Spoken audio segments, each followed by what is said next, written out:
All right, let's look at the menu for people. Now, there's not a ton you can do with people. It's just a list of all the students that you had and all that and links. So if you wanted to like look at their bios.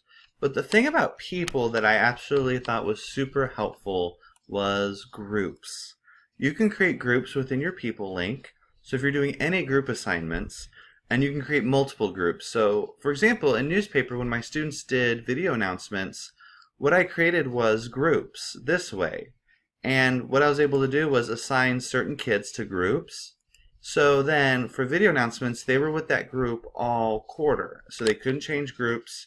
Um, every once in a while something happened. I could switch groups if I needed to, or dissolve one group and move some kids to another group. So you can edit groups throughout the quarter, so that's not an issue. But it kept me sane by keeping them all within the same group for the most of the time. So I always had 8 videos submitted for video announcements under the assignments link, and then I was able to then grade and download and use their assignment videos. And those kids then were always in that group. Now the really cool thing about groups is, with the group assignment, if Jackson Carl uploaded the video, it showed that Matthew and Nicholas also uploaded the videos. And so then if one person uploads all 3 of them, it shows all 3 of them. That way, if you're grading an assignment and you can't remember who worked with who, and only one person uploaded, it doesn't matter. That's why I love groups. I've had issues in the past with Google Classroom where one person uploads an assignment but 5 people worked on it. I have to keep notes and lists, and grading was crazy. Where in this case, I grade it with a rubric, and then I go to my grades, which I've talked about earlier, and then when I grade for one person and the other next person, it's all great. It's just so cool. I love it. So, and you can even grade within groups. So when you grade one assignment, all 3 kids get the same grade, or you can grade it separately where each kid may get a different grade based on evidence you have of their work. So that's an assignment from last quarter, from last year. So I'm clicking on dashboard, or you can go to courses, and I'm going to go to my Journalism 7 like I always do. You go to people, and you're going to get a list of not only students you're going to find out, but even parents who've logged in and created an account. So I already have a parent who has, I have 2 parents who've joined already, which is awesome.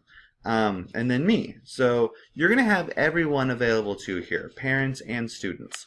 Now, parents cannot access any content in the class. This mom's just observing a student. She can only see the class. She cannot interact with it. So if I want to create groups, I know my Journalism 7 kids will be working on video announcements. So to create a group set, my group set is going to be video announcements. So video announcements. And then make sure I spelled it right, which I did. You can split kids into equal groups. You can create groups manually. You can have the kids sign up themselves. It's really however you want it to see fit. I'll probably create them manually. I hit save. And what I have now is my list of kids and my things here. Now, this is my main group. Video announcements is the main group. Then you create groups within the group. So then I'm going to have, I guess, maybe 8 video announcements groups. So video announcements 1.